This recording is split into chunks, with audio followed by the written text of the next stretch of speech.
같이 묵상 기도 드리심으로 수요 예배를 하나님께 드리도록 하겠습니다.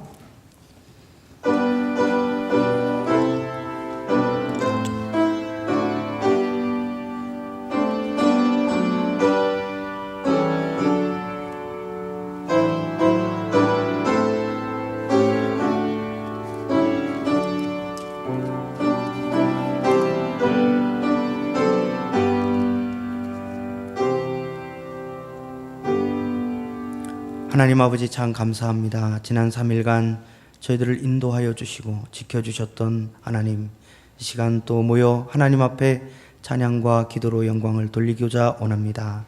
우리의 마음 문을 열어주시고 하나님의 말씀을 들을 때 귀가 열리게 하여 주시고 눈이 띄게 하여 주시고 우리의 마음이 열려서 그 말씀을 마음판에 새기고 돌아가는 시간 되도록 인도하여 주옵소서.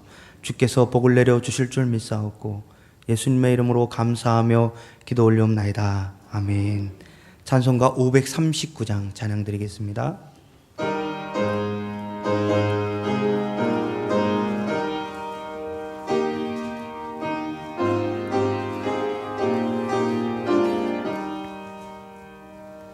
너 예수께 조용히 나가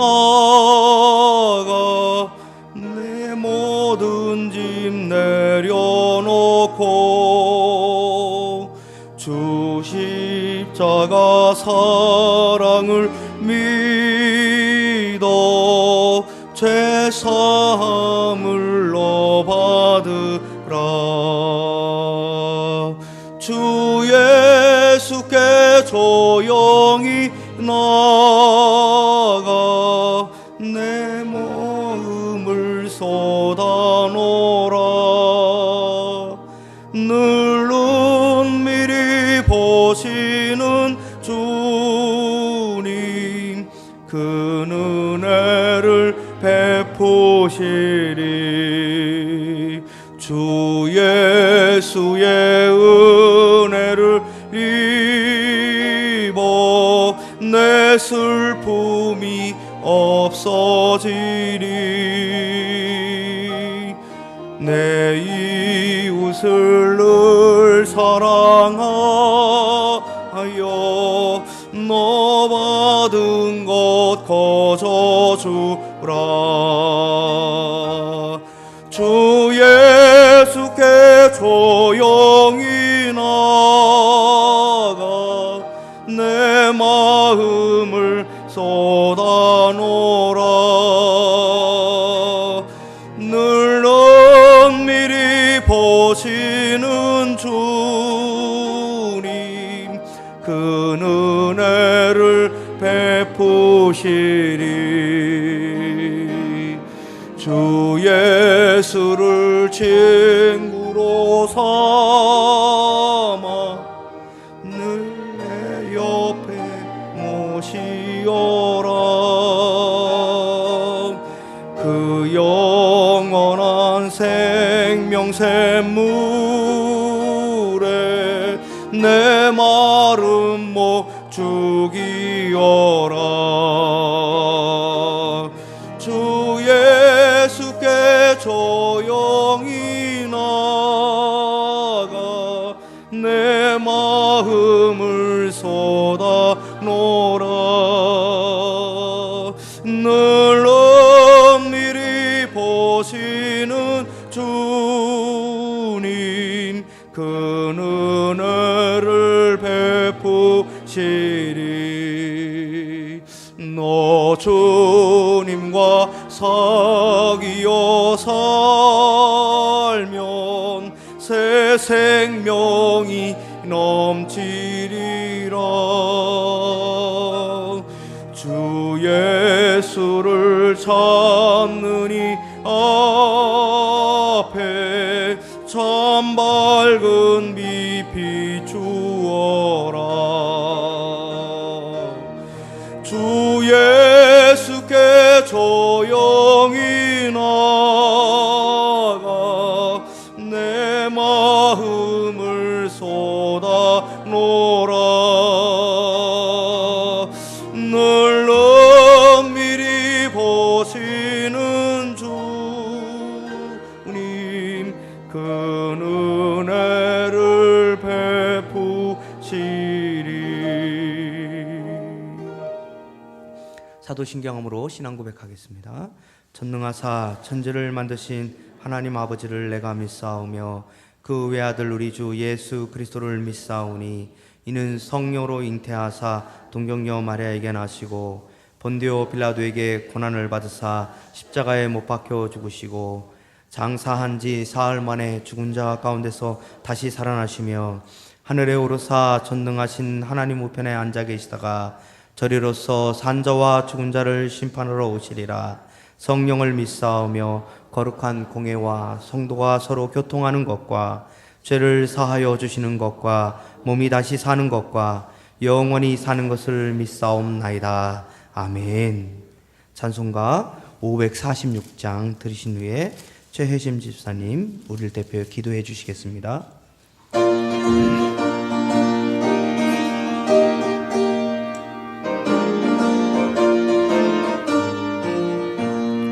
주님 약속하신 말씀 위에서 영원토록 주를 찬송하리라. 소리 높여 주께 영광 돌리며 약속 믿고 굳게 서리라. 굳게 서리 영원하신 말씀 위에 굳게 서리. 굳게 서리 그 말씀 위에 굳게 서리라. 주님 약속하신 말씀 위에서 세상 염려 내게 엄습할 때에 용감하게 힘써 싸워 이기며 약속 믿고 굳게 서리라. 굳게 서리 영원하신 말씀 위에 굳게 서리. 굳게 서리 그 말씀 위에 굳게 서리라. 주님 약속하신 말씀 위에서 영원하신 주의 사랑에 믿고 성령으로 힘써 싸워 이기며 약속 믿고 굳게 서리라. 굳게 서리 영원하신 말씀 위에 굳게 서리. 굳게 서리 그 말씀 위에 굳게 서리라. 주님 약속하신 말씀 위에서 성령 인도하는 대로 행하며 주님 품에 항상 안식 얻으며 약속 믿고 굳게 서리라. 굳게 서리 영원하신 말씀 위에 굳게 서리. 굳게 서리 그 말씀 위에 굳게 서리라.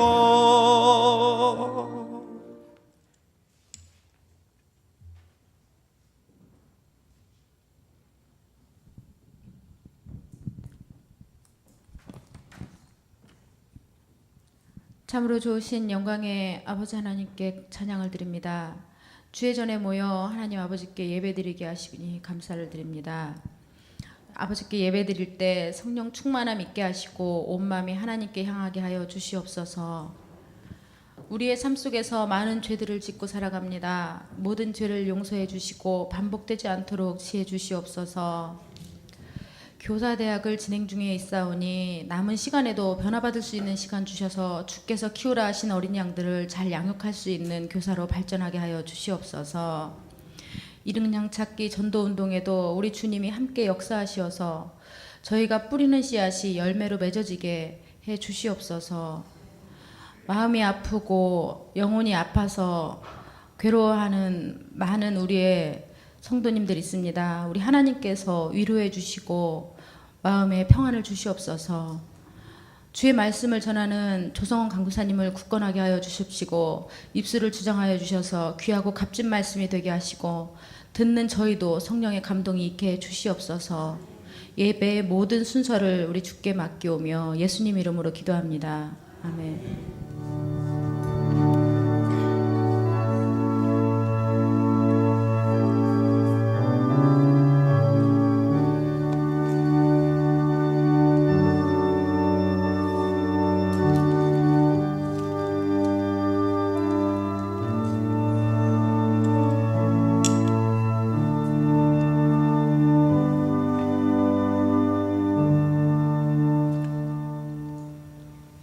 하나님 말씀 보겠습니다. 이게 고장이 났나 봅니다. 그래서 우리 성경을 다 찾으시고 이렇게 보면 될 것 같습니다. 요한복음 5장 1절부터 9절 말씀입니다. 신약 성경 제가 가진 성경으로 149쪽입니다. 요한복음 5장 1절부터 9절까지 말씀 보겠습니다. 우리 한 절씩 교독하면서 하나님 말씀을 다시 한번 읽겠습니다. 제가 먼저 읽습니다. 그 후에 유대인의 명절이 되어 예수께서 예루살렘에 올라가시니라.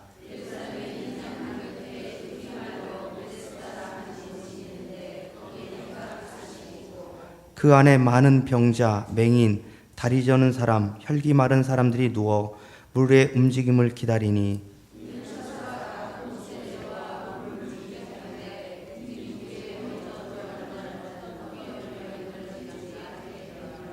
거기 38해 된 병자가 있더라.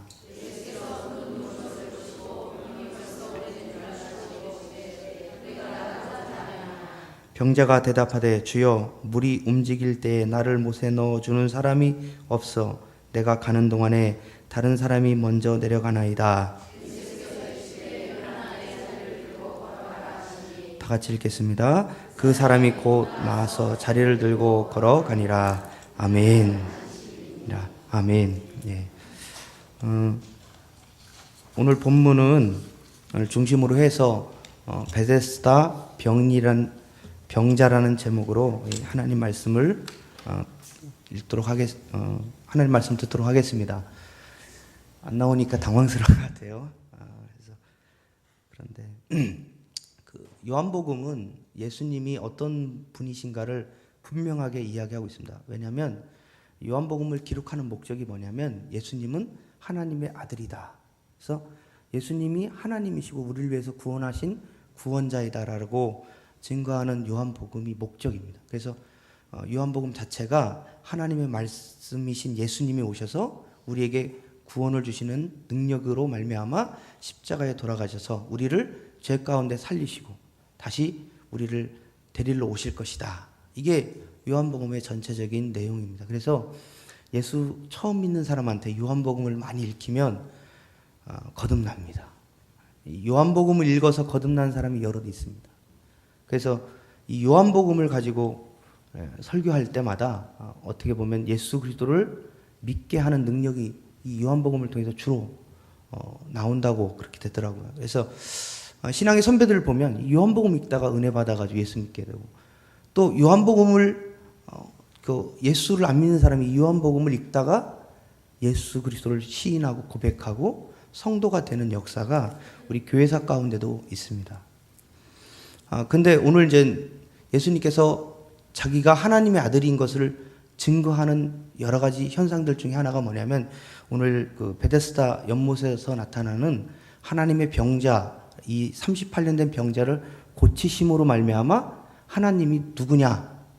바로 예수 그리스도가 하나님이시고 하나님의 아들이다라는 것을 증거하는 것입니다. 그래서 단순하게 기적만 우리가 취급해가지고 이야기할 것이 아니라 이 기적을 행하시는 이 분이 바로 하나님의 아들이시다 하는 것을 깨닫게 하기 위해서 이 요한복음에 기록이 있다는 사실을 잊지 마시고 이 기적의 사건을 접해야 합니다. 그렇지 않으면 우리가 교회 다니면 무조건 병 낫는다더라 이렇게 돼버리는 거예요. 그래서 병자들이 와서 고침을 받을 수도 있고 받지 못할 수도 있는데 우리는 다 그걸 일반화시켜가지고 뭐냐면 교회 오면 병이 낫는다 이렇게 되는 겁니다. 그래서 저 여의도에 있는 모 교회에서는 예배 때마다 기도시킵니다. 병자의 치유를 위해서. 근데 병자의 치료 목적은 뭐냐면 예수님께서 스스로 하나님의 아들이심을 증거하는 것이라는 것을 기억해야 합니다. 내가 그러면 치료받으면 하나님의 아들이신 것을 증거하느냐? 요게 초점이 맞춰져야 되는 거죠. 그래서 이 베데스다 연못의 사건을 오늘 이제 자세히 살펴볼 건데 그 마음을 가지시고 오늘 성경을 대하신다면 오류가 없을 것으로 생각이 됩니다. 유대인의 명절이 있는데요. 이 유대인의 명절 때에는 사람들이 어디로 모이냐면 이 예루살렘으로 다 모입니다. 우리나라에도 이제 명절 때 되면 이제 제일 하는 말이 뭐냐면 민족의 대이동이다. 그래가지고 서울 사는 사람들 다 자가용 들고 가가지고 고속도로가 이렇게 주차장이 되기도 하고 또 시골에 가기 위해서 준비해가지고 선물도 많이 사가지고 준비해 가고 이게 이제 우리네 명절의 풍습입니다.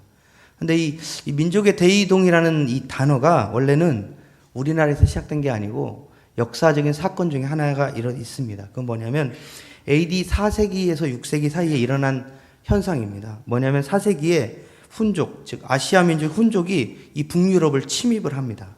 그래가지고 이 북유럽에 살고 있던 게르만 민족이 훈족이 쳐들어오니까 어떻게 해요? 힘이 없으니까 밀려가는 거예요.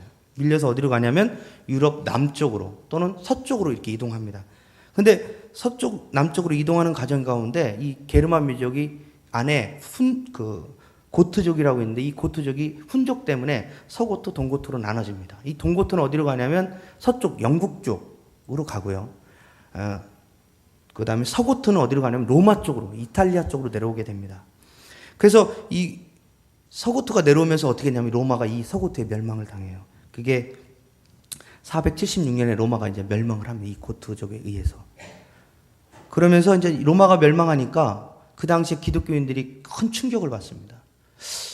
로마가 하나님의 도성인 줄 알았는데 아니다 이거. 왜 멸망하지? 하나님께서 자기의 백성들을 왜 멸망시키지? 그래가지고 의문점을 갖고 쓴 책이 뭐냐면 하나님의 도성이라는 어거스틴이 이 책을 쓰게 됩니다. 그러니까 이 민족의 대이동이라는 이 단어가 역사적인 큰 획을 긋게 됩니다. 그래 우리나라도 이제 이 단어를 이제 도용하게 쓰는데 왜냐하면 이제 명절 때 움직이니까 보통 우리나라에도 명절 때 이제 시골 가는 분들이 한 3천만 명 정도 됩니다.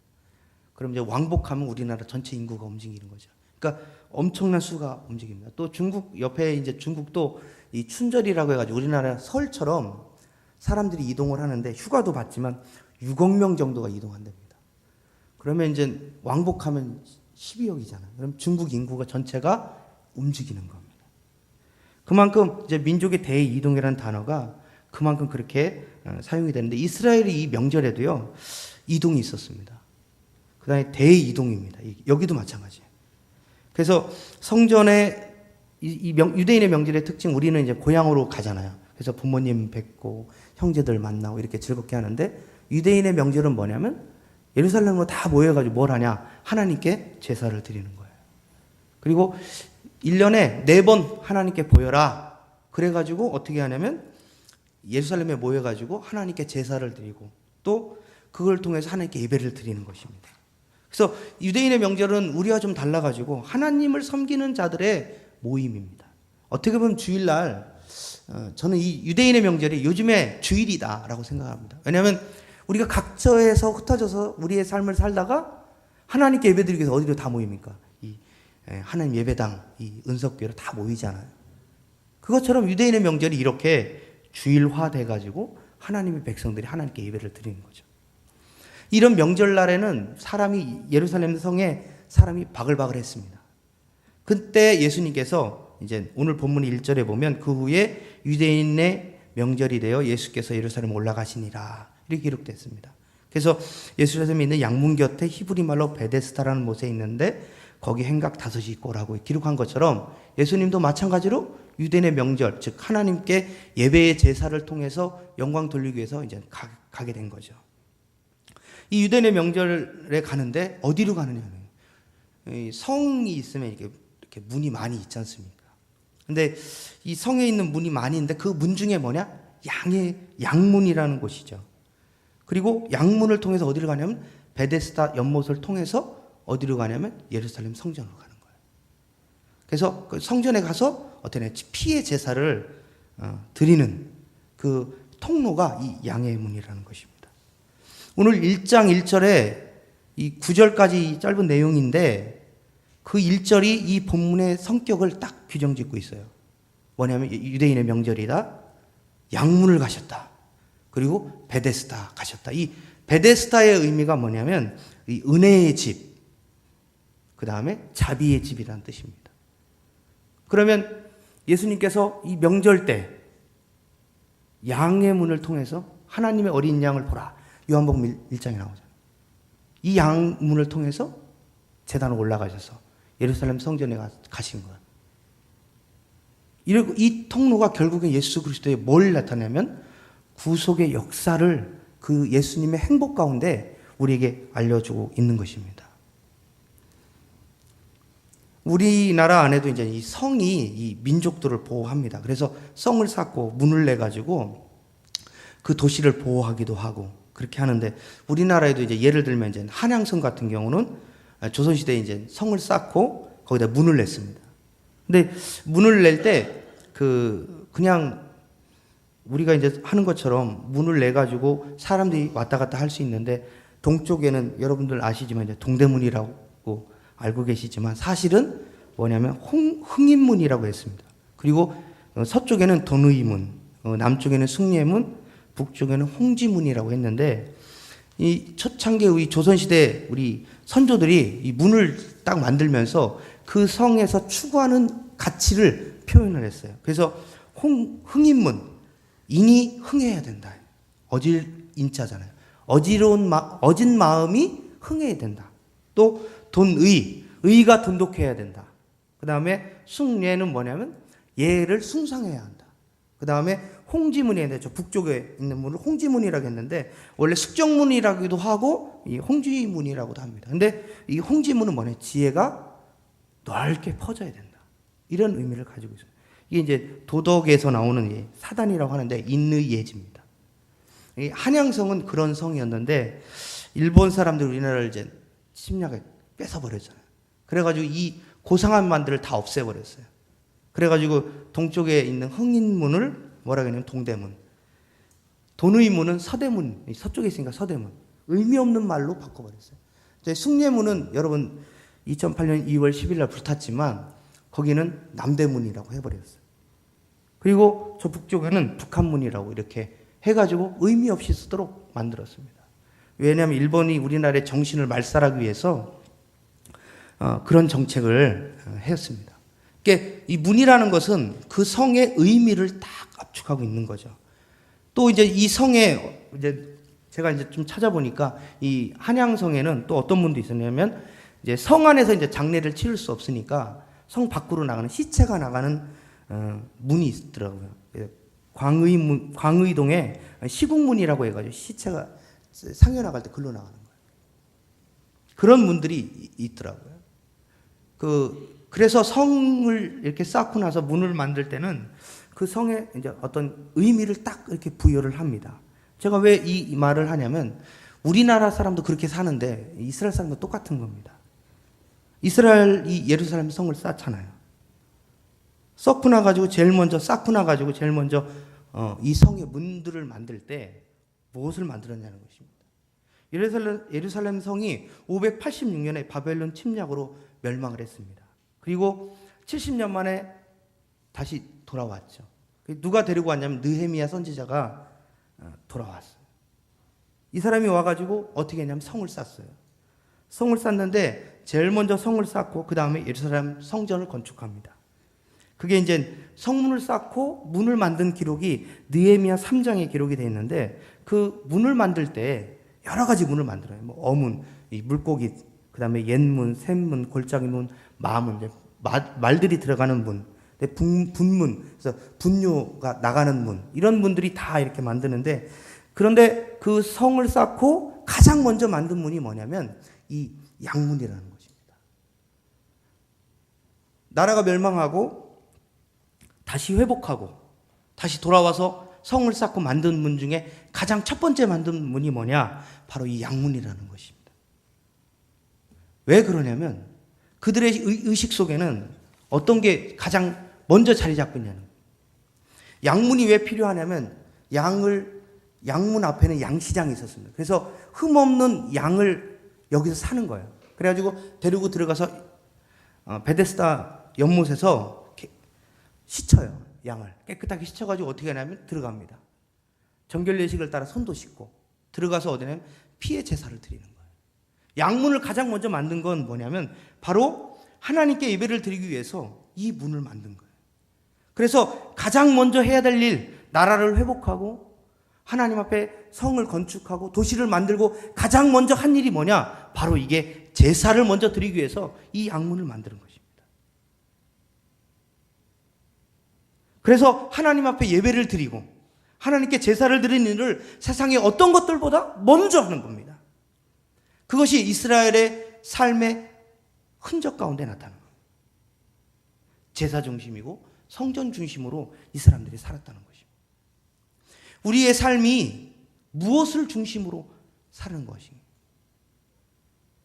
때로는 내 자녀들이 나의 삶의 중심인지, 때로는 나의 남편이 우리 삶의 중심인지를 판단합니다. 하나님께 예배해, 하나님께 이렇게 찬양드리고 경배드리는 이것이 우리 삶의 주인이 되어야 되는데 그렇지 않아요. 하나님 보일 때, 예배 드리러 올 때만 예배 드리고 집에 가서는 자기 마음대로 사는 거예요. 은밀히 보시는 주님을 기억하지 않는 거예요. 하나님이 우리를 늘 살피시고 보신다는 사실을 일주일 내내 기억해야 되는데 우리는 그렇게 살지 않아요. 오늘 일주일 예배만 드리면 된다. 그리고 주일날 지나고 난 월요일부터 토요일까지는 내가 하고 싶은 대로 사는 것. 그것이 아니라는 거예요. 우리의 삶의 모든 여정 가운데 중심이 뭐냐? 바로 예배. 하나님께 예배 드리고 찬양하고 늘 하나님 신정 인격자로 코람되어 하나님을 늘 의식하며 살아가는 거예요. 내가 뭘 하든지 계약을 하고 사업을 하고 또 사람들을 만날 때마다 하나님을 의식하는 거예요. 그것이 이스라엘 사람들 가운데 피 속 깊은 가운데 있는 거예요. 그러니까 나라가 회복되고 이스라엘 백성이 돌아왔는데 제일 먼저 얘가 양문을 만들어가지고 하나님께 제사를 드리는 일을 하는 것입니다. 양과는 정말 떼야 뗄 수 없는 이스라엘 볼 수가 있어요. 출애굽기 12장에 어떻게 구원받았냐면 딱 나옵니다. 6월절 날 양을 잡아가지고 그 피를 인방과 물설주에 발라가지고 패스원 넘어간 거예요. 6월절입니다. 죽음의 사자가 넘어간 거예요. 그래서 구원받은 사람들이 이스라엘 사람들. 그래서 하나님 앞에 구원받은 그들의 감격이 이 양문이라는 가장 성을 쌓고 가장 먼저 문을 만든 이 사람들의 마음 가운데 자리 잡는 게 뭐냐? 바로 이 양문인 것입니다. 예수님께서 하나님의 어린 양, 그 어린 양이 양문을 통해서 들어가시는 것입니다. 우리가 예수님의 행보가 너무너무 정말로 중요하게 의미 있게 다가오는 부분이 하는 것입니다. 우리의 삶의 중심이 무엇인지 한번 우리 자신을 점검해요. 우리 자신이 어떻게 살고 있는지, 무엇을 중심으로 쫓아가고 있는지를 우리 자신이 다시 한번 점검하시길 바랍니다. 예수님께서 이제 명절 때 양문을 통해서 이 베데스다 연못가로 들어갑니다. 이 은혜의 집이고 자비의 집입니다. 이 베데스다는 연못인데요, 정방형입니다. 네모났습니다. 그래서 정사각형 정도인데 가로 폭이 17m 정도 됩니다. 그리고 그 주위에 이렇게 들어갈 수 있도록 계단 형태로 되어 있어가지고 잘 만들어 놔 있습니다. 주위에 사람들이 늘 모여 있는 거예요. 그 모여 있는 이유 중에 하나는 그 뭐냐면 미신이 있었던 것입니다. 오늘 본문에 이제 나오게 되는데 가끔 천사가 내려 물을 움직이게 하면 거기에 먼저 들어가면 병이 나는다는 미신이 이스라엘 안에 팽배했던 것입니다. 그래서 거기에 병자들이 수없이 오는 거예요. 3절 보면 많은 병자들이 뭐 맹인, 다리 저는 사람, 혈기 많은 사람들이 불치병이죠. 난치병 가진 사람들이 이 연못을 주위에 뚝 이렇게 맴돌고 있는 거예요. 사람이 많죠. 근데 예수님께서 이제 이 베스 지나가게 될 때 한 사람을 딱 주목하고 그 사람에게 치료의 은혜를 바라시는 것입니다. 그리고 예수님께서 바로 이 연못을 바로 지나서 성전으로 들어가서 제사를 드린 것이 아니고 들어가기 전에 벌써 이 연못에 있는 이 38년 된 병자를 주목하고 그에게 은혜를 주기 위해서 딱 지적을 하시는 것입니다. 이 38년 된 병을 앓는 이 사람은 성경에 보면 무슨 병인지는 나와 있지 않아요. 그래서 무슨 병을 앓았다. 그리고 38년 동안이면 굉장히 오랜 세월 동안 있었잖아요. 그러니까 얼마나 안쓰럽습니까? 그리고 이 38년 병을 앓았다는 것 자체가 조금 의문점이 뭐냐면 병이 딱 나면 살든지 치료되든지 죽든지 둘 중에 하나예요. 옛날에는 그냥 의사가 많지 않으니까 뭐 치료받든지 아니든지 거의 뭐 10년 안쪽으로 이렇게 딱딱 되는데 38년이면 아마도 추측컨대 병을 해가지고 이 병이 진행되다가 갑자기 딱 멈춘 사례가 있지 않을까. 그래서 아마도 예측하는데 자리에 깔고 누워있다라는 것을 추정해 보면 아마도 그 장애인이지 않을까 추측할 수가 있습니다. 그리고 예수님께서 또 이 사람을 치료할 때 일어나 거라 하잖아요. 자리에 깐 것을 들고 일어나 가라고 하거든요. 그런 것들을 볼 때 이 38년 된 병자는 아마도 중풍병자나 아니면 장애인. 왜냐하면 물이 동할 때 흔들리고 움직일 때 가야 되는데 제대로 못 가. 남들이 다 가고 자기는 맨 늦게 간다는 거니까. 그러니 걸을 수 없는 사람이에요. 늘 누워 있고. 그 사람에게 이 미신을 믿고 이제 여 앞에 앉아 있는 겁니다. 그런 이 병자에게 불쌍하죠. 왜냐하면 병을 앓았는데 38년 되면 누가 옆에 남아 있겠습니까? 아무도 없죠. 오랜 병에 효자 없다는 말이 있는데 그 말이 딱 맞는 불쌍한 사람입니다. 예수님이 이 사람을 만나 주신 거예요. 6절에 예수께서 그 누운 것을 보시고 병이 벌써 오래된 줄 아시고 이르시되 내가 낫고자 하느냐 이렇게 질문하십니다. 예수님께서 하나님의 아들이라고 하잖아요. 여기서도 딱 증거를 하는 거예요. 그들의 누운 것을 보시고 벌써 병이 오래된 걸 아시는 거예요. 우리는 오래됐는지 아닌지 잘 모르잖아요. 근데 하나님의 아들이신 이 하나님께서 병이 오래된 것을 알고 계신다는 거죠. 바로 이게 예수님이 하나님의 아들이심을 증거하는 내용 중에 하나입니다. 근데 이 질문을 받은 사람은 좀 당황스럽습니다. 왜냐하면 이 질문은 우리가 이 사람이 받았을 때 누군지도 모르고 병이 낫고자 하느냐 하면 보통 대답이 뭐예요? 예, 저 좀 치료 좀 해주세요. 그게 정상인데 이 사람의 대답이 좀 다릅니다.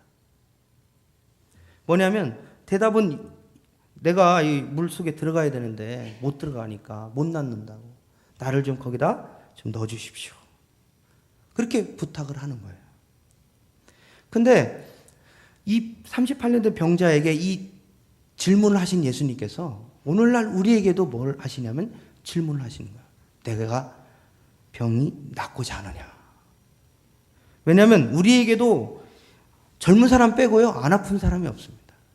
좀 젊은 사람 외에는 발끝부터 머리까지 보면 어디가 관절이 안 좋으시고 그런 분들이 대다수 많습니다.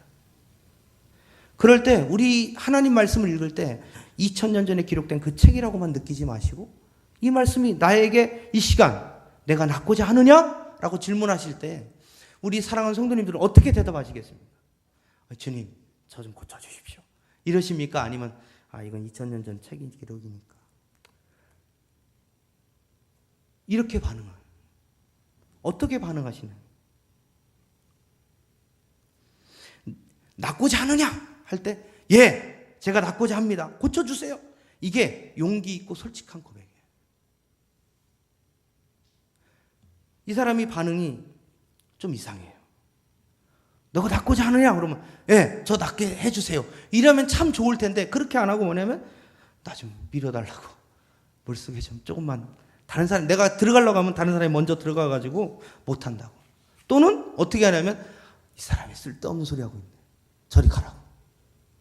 당신이 뭔데 나를 고치냐고. 이렇게 반응해야 되지 않습니까? 그러나 이 사람에게는 예수님이 뭐라면 고쳐주세요. 믿음도 없죠. 그 다음에 고쳐달라는 청원도 하지 않습니다.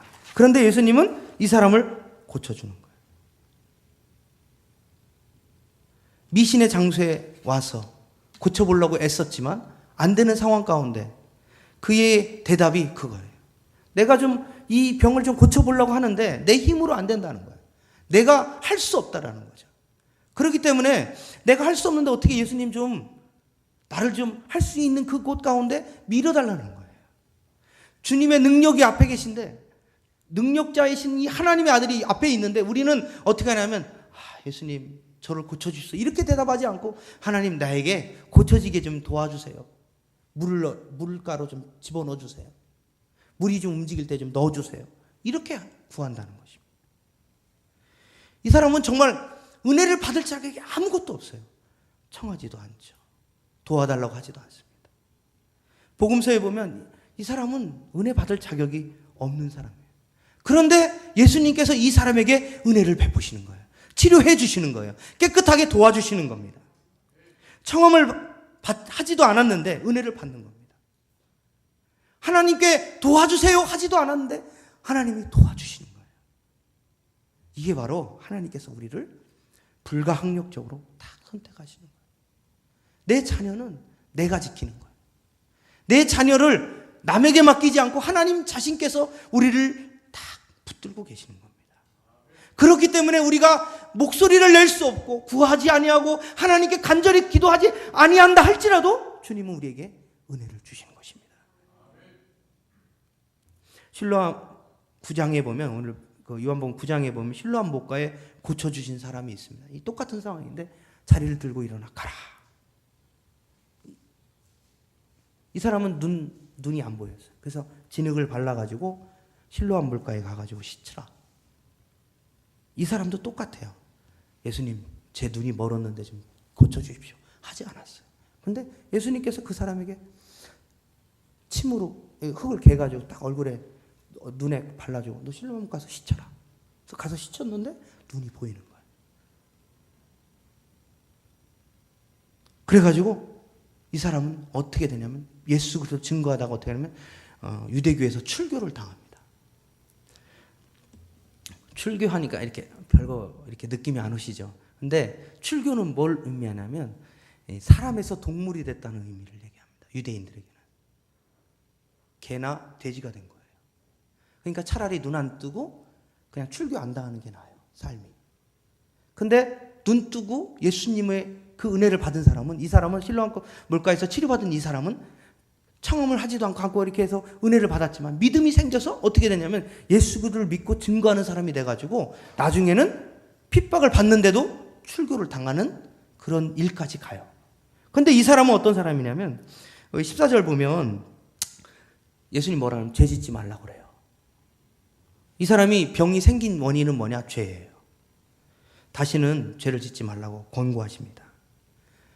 근데 그때는 치료받을 때는 이 사람이 예수님이 자기를 치료했다는 사실을 몰라요.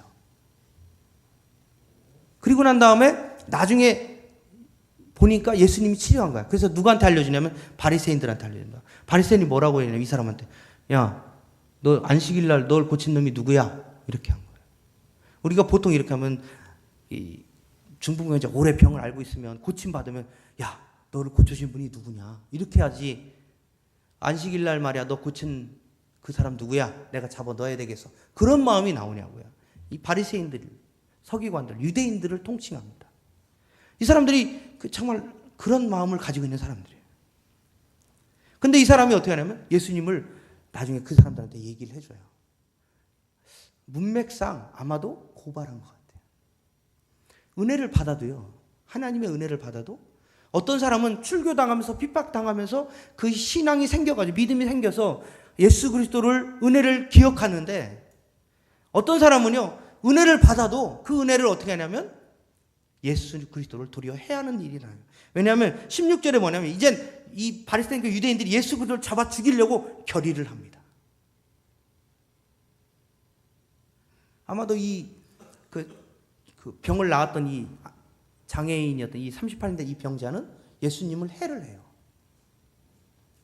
그러니까 하나님의 은혜를 다 받았다고 그 사람이 다 하나님의 일을 하는 게 아니더라고요. 하나님의 은혜를 받은 사람 중에 어떤 사람은 예수 그리스도에게 칼을 꽂는 사람이 있고 예수 그리스도를 위해서 순교하는 사람도 있더라.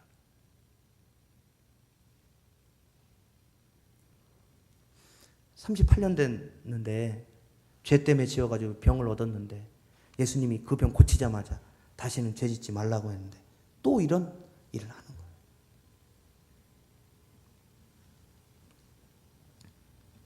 마가복음 5장에도 중풍병자가 나옵니다. 이 사람도 청함이 없었습니다. 그래서 친구들이 지붕 뜯어가지고 이렇게 내리잖아요. 내려가지고 이제 고쳐주는데 그 친구들의 믿음을 보고 고쳐주시거든요.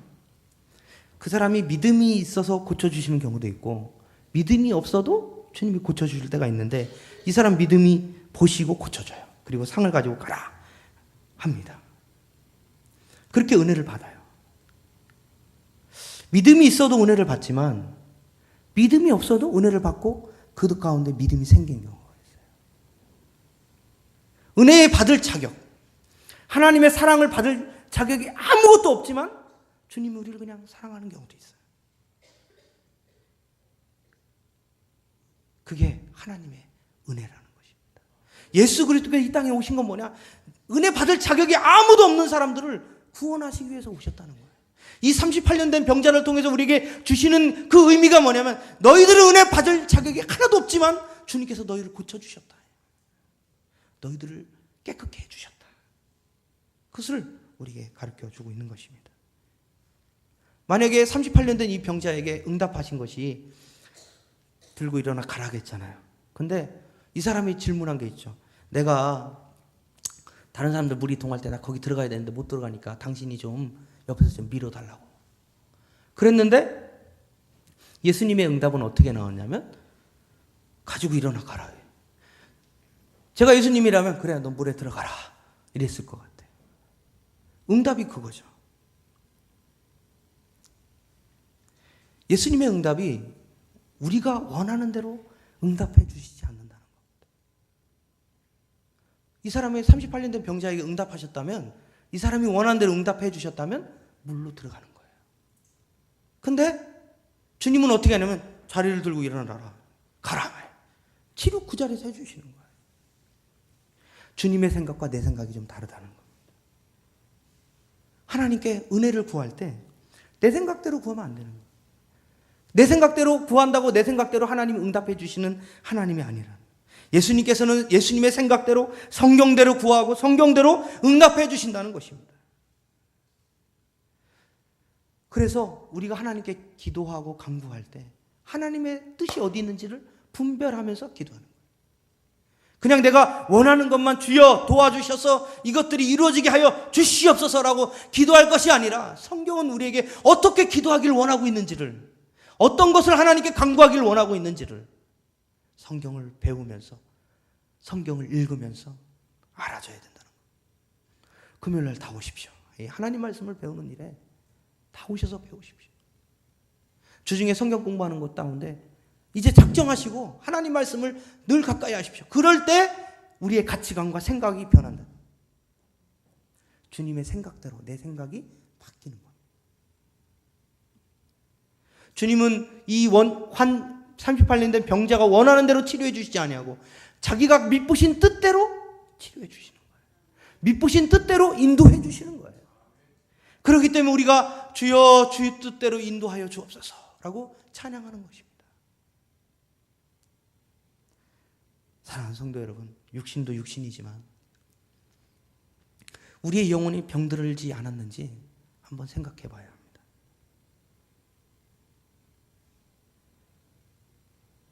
앞이 안 보이는 사람이 있어요. 하나님 말씀을 보지 못하는 사람. 봐도 이게 무슨 뜻인지 몰라요. 하나님 말씀을 읽을 때 아무 감동도 없어요. 영적 까막눈.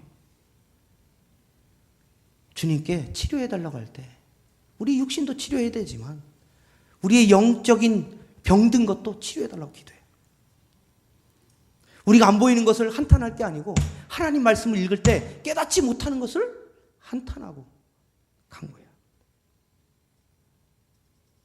다리가 불편해가지고 걷지 못하는 것을 주여 걷게 해주십시오라고 기도할 것이 아니라 하나님의 의를 행하는데 부자연스러운 거예요. 하나님의 말씀을 행하는데 몸이 안 따라가는 거예요. 혈기가 말랐습니다. 하나님의 말씀을 들어도 아무 감동이 없어요. 하나님 말씀을 들어도 아무 감각이 없어요.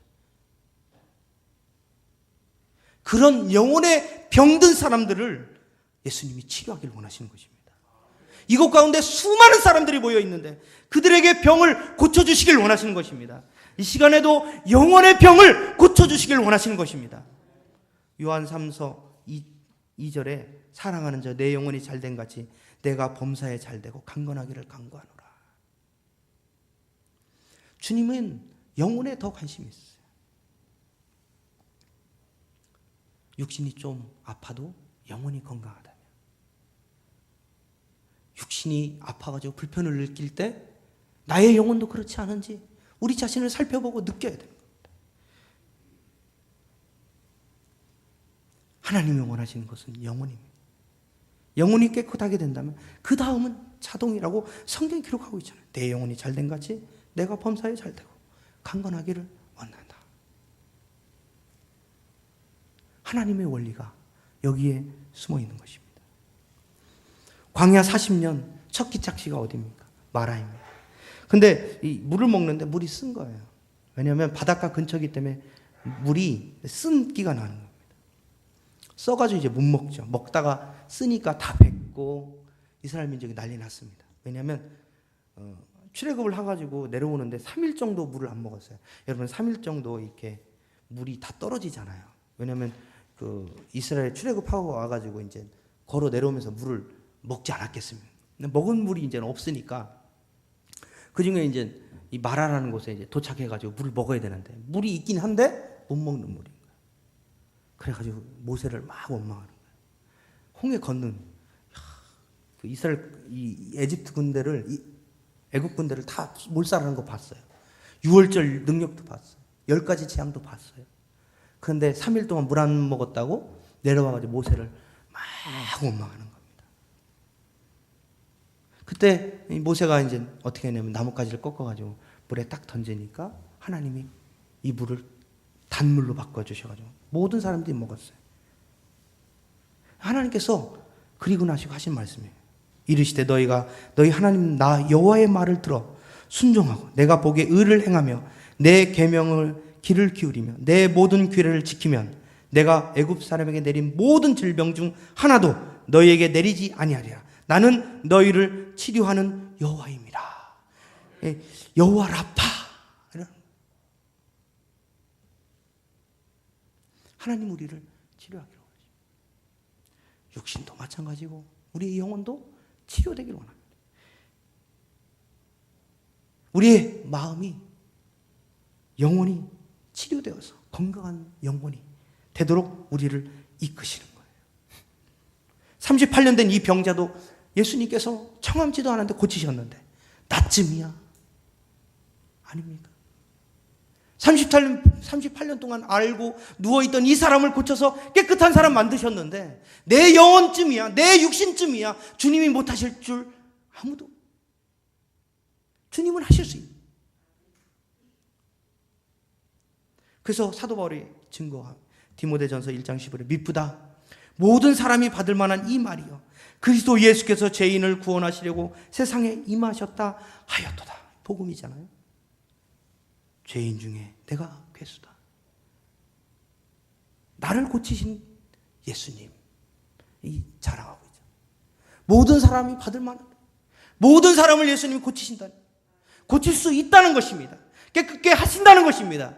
그렇기 때문에 우리는 믿음을 가지고 주 앞에 나와야 하는 것입니다. 주 앞에 두 손 들고 나올 때 주님께서 우리를 깨끗하게 인치시고 깨끗하게 치료하시는 것입니다. 그가 맞을 때 그가 채찍에 맞음으로 우리가 나음을 입었도다라고 이사야 선지자는 우리에게 가르쳐주고 있는 것입니다. 사랑하는 성도 여러분, 나 같은 놈도 구원받는데 사도 바울의 고백입니다. 나 같은 놈도 죄인 중에 괴수도 나 구원하는데 여러분쯤이야 주님이 다 구원하신다. 그럴 땐 주 앞에 나와라. 이것을 우리에게 보여주신 것입니다. 불쌍한 영혼을 구원해 주신 거죠. 우리가 이 가을에 이른 양 찾기 축제를 하는데 우리 주위에 영혼이 병들어가지고 죽은 사람들이 많이 있어요. 38년 된 병자처럼 아무 소리도 못하고 아무도 없다고 고백하는지 않습니까? I have no man. 나를 이 물속에 넣어줄 사람이 아무도 없습니다. 사랑하는 성도 여러분이 38년 되어서 죽어가는 이 사람에게 그 사람을 찾아가서 예수 그리스도가 당신을 구원하실 것입니다. 예수 그리스도가 당신을 새롭게 할 것입니다. 예수 그리스도가 당신을 새롭게 인도하여 주실 것입니다. 나와 함께 구원받읍시다. 예수님이 제사 드리기 전에 들리신 곳에 이 연못가입니다. 누워있는 환자들을 가신 거예요. 사랑하는 성도 여러분, 가을에 하나님 앞에 이른 양 찾기 주일로 지킬 때 그냥 저건 집사님이 할 것이고 구역장님들이 할 일이야. 나는 아무것도 안 해도 돼. 이게 아니에요.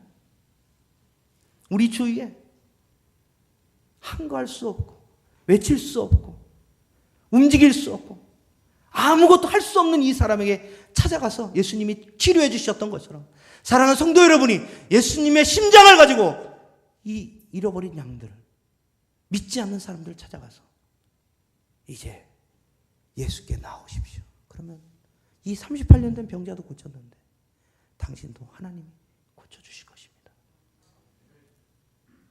그런 사랑을 베푸시고 전하는 우리 은석교회 성도님 되시길 바랍니다. 기도하겠습니다. 하나님 감사합니다. 이 밤에 저희들을 불러주시고 하나님 말씀을 통하여 우리 자신이 깨어지고 돌아보게 하시니 감사합니다.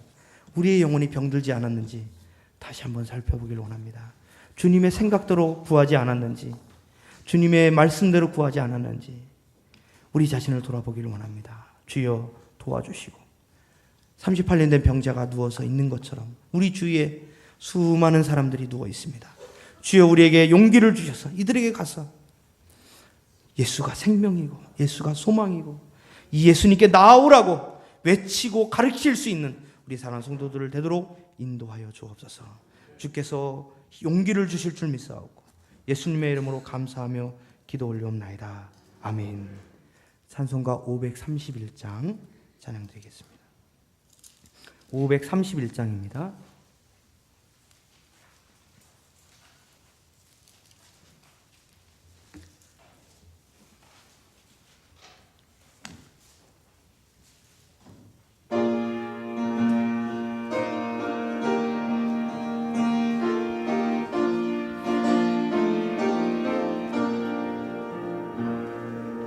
자비한 주께서 부르시네 부르시네 부르시네 사랑의 빛을 왜 안 받고 점점 더 멀리 하나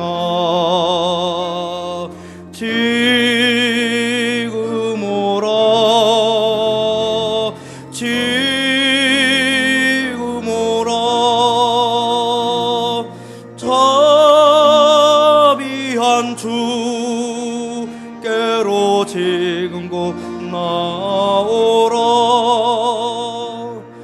고달파 지친 자 싫어하네 싫어하네 싫어하네 무거운 짐진 자 다 나오라 쉬게 해 주시리라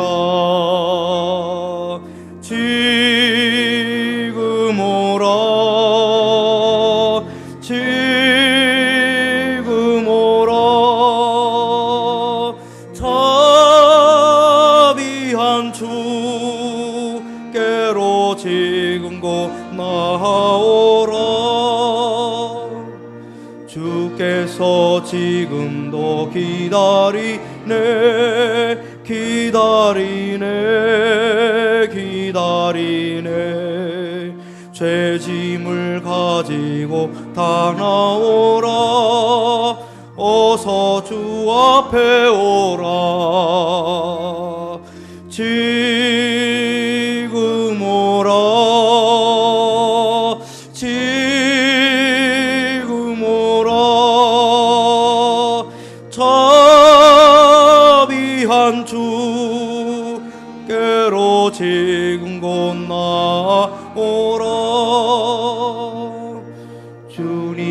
내 소리를 들어보라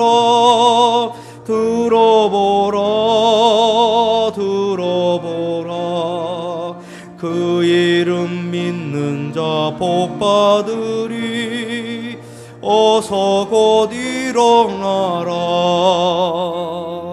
지금 오라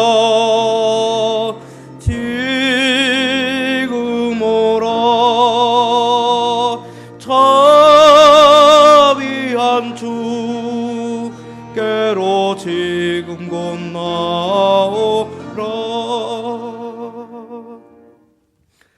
광고 말씀드리겠습니다. 2층 세미나실에서 구획장 성경 공부가 있습니다. 모두 참석해 주시길 바라고, 다른 광고는 주보를 참조해 주시길 바랍니다. 우리 변영수 이성복 집사님 1,000번째 드리셨습니다. 우리 다 같이 주님께서 가르치신 기도로 예배를 마치겠습니다.